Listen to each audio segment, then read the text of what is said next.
that's when I realized, yeah, this guy's pretty good. Now, to say he'd be one of the best ever, for me, I idolized Dr. J and Larry Bird so much that for me to say that Michael's going to be as good as those guys, I just too disrespectful to Larry Bird and Dr. J in the game of basketball. Until the summer of '84, when he was getting ready for the Olympics and they were going on tour playing all these teams, and Michael was destroying, Magic Johnson and all these guys in these games. And then, obviously, to see what he did in the NBA. It just, I on Twitter, Doherty, Matt, by the way, when I see these old highlights of Michael, I can't stop watching them because they're truly amazing. And you didn't ask this question, but I'll offer it. LeBron James is not close to Michael Jordan. Kobe Bryant is somewhat close to Michael, but I don't know if Kobe had that team mindset that Michael had. Kobe was more of an individual first. Michael was team first. Michael would destroy the NBA right now because of the rules. Nobody had to deal with the physical nature of the game like Michael, because the 80s were just brutal in terms of, they tackle you, bring you down to the floor, and you go to the foul line to shoot 2 foul shots.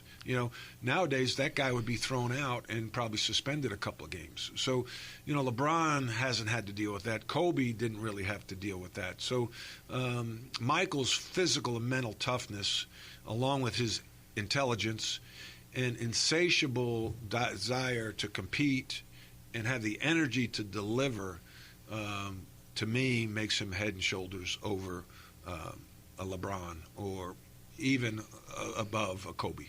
So if you're wondering what they'll be talking about on WFNZ today, it will be who is better, Michael Jordan or LeBron James. Now, once you get into that conversation, it's pretty hard to get at it. But, Coach, yeah, that's great. Let's talk about your NBA career a little bit.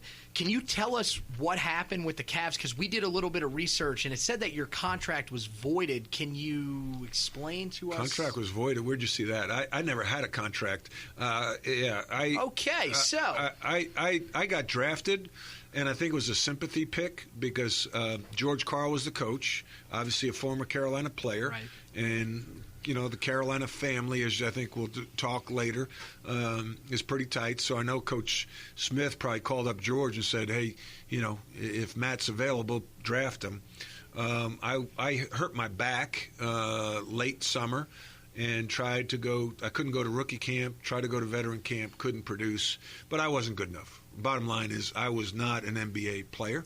I could do a lot of things well, nothing great, and I was a below-average athlete, so that makes for a career in coaching.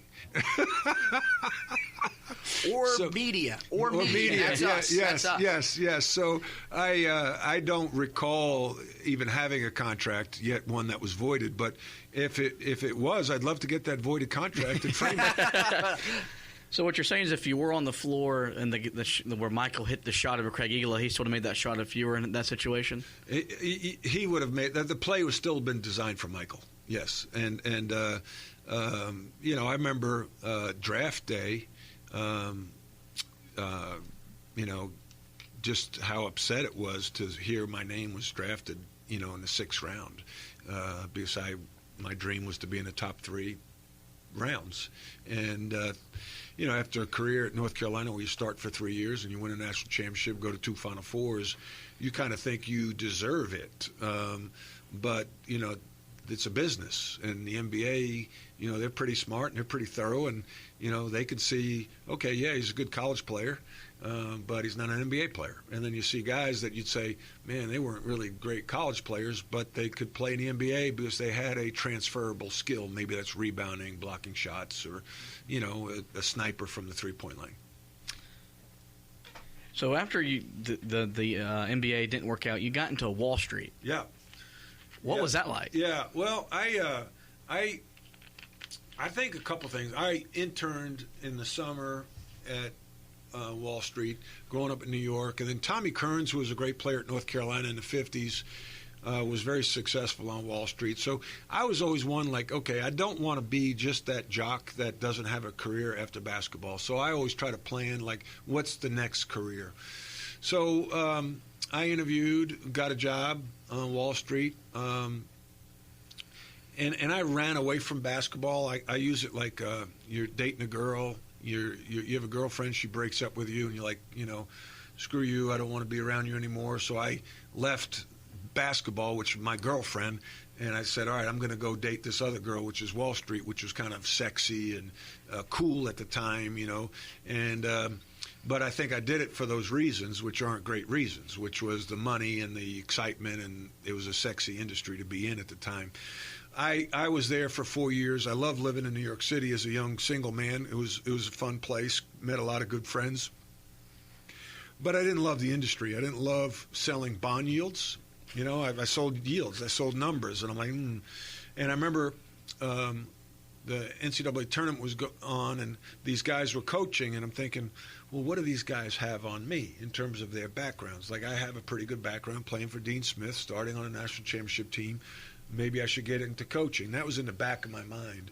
I quit my job on a Thursday morning, and the boss said, I told him I was leaving. He says, well, what time are you coming back? I said, no, I'm not coming back. I'm out. And I quit my job and moved to Charlotte. I wanted to get in the real estate business at the time. This was in like 89. And you think back, like, I would have had a pretty good run in the real estate business in Charlotte because I thought it was going to be the next Atlanta, which it looks like it has become. Right. Hopefully a little bit more manageable with the traffic situation. I got down here, and I started coaching an AAU team through a gentleman by the name of Ed Sockwell. Ed Sockwell's, by the way, daughter is Luke May's mother. Just for logistics. Yeah, logistics. Mark May's wife, her dad ran a company, a search company I worked for, and he also ran an AAU team. So I coached the team, and one of our players was Jeff McGinnis, who I just took a new coaching job, I think, in Lincolnton. So I loved the coaching, and I was doing radio at Davidson, and they made a coaching change and hired Bob McKillop, who I said earlier was my high school coach. So when Bob got the job, he hired me. And I was there 3 years, then went to Kansas, then to Notre Dame, then North Carolina. And I loved the coaching. Like, that wasn't work to me. Wall Street was in the rearview mirror pretty quickly.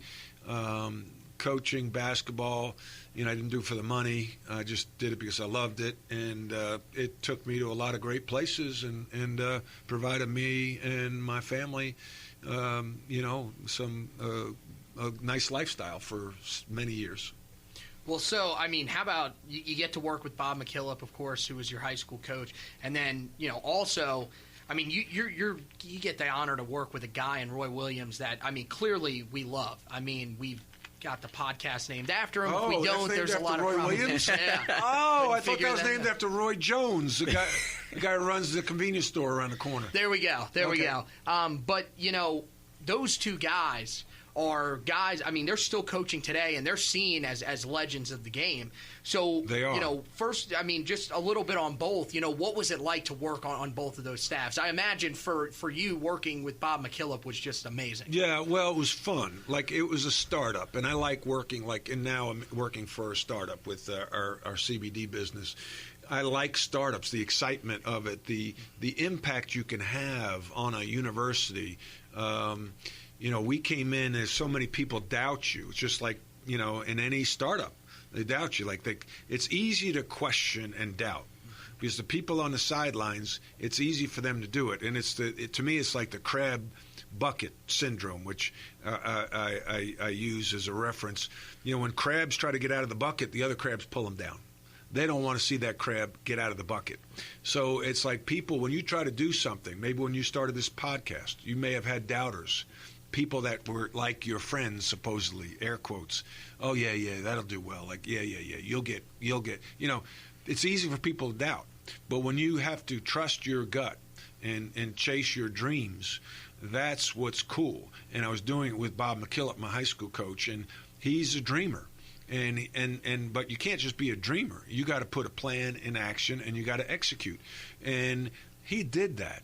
Now, there were times where it's like, I don't know if we're going to get through this. We were like 4-24 our first year, 7-17, I think, our second year, 9-19 the next year. Then I left to go to Kansas, but we had a good recruiting class in place. And Bob grew as a college coach. You don't. I work under the John Maxwell group, and he talks about life doesn't start until the end of your comfort zone. You don't start living till you get to the end of your comfort zone. And I believe in that because Bob was comfortable as a high school coach, very successful. Goes to college, different deal, different game. Everyone has pretty good players. He had to evolve as a coach and a leader, and boy, did he. He is considered one of the top coaches in college basketball by anybody that knows the game. And then I go from there to work for Roy Williams. I used to watch the Kansas games on TV and dream about sitting on his bench in Allen Fieldhouse. And then to do that for 7 years and be a part of a couple of – we went to one Final Four. I think we only went to one Final Four. But I helped recruit a couple of players that ended up taking them to 2 Final Fours after I left.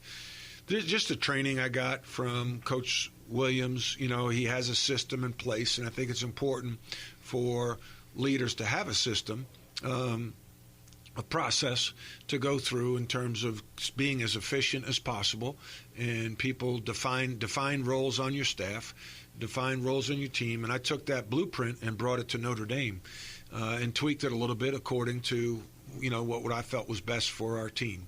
So, and Coach, both people really care, have a high care factor for and a high level of integrity, but a high care factor for their players and staff.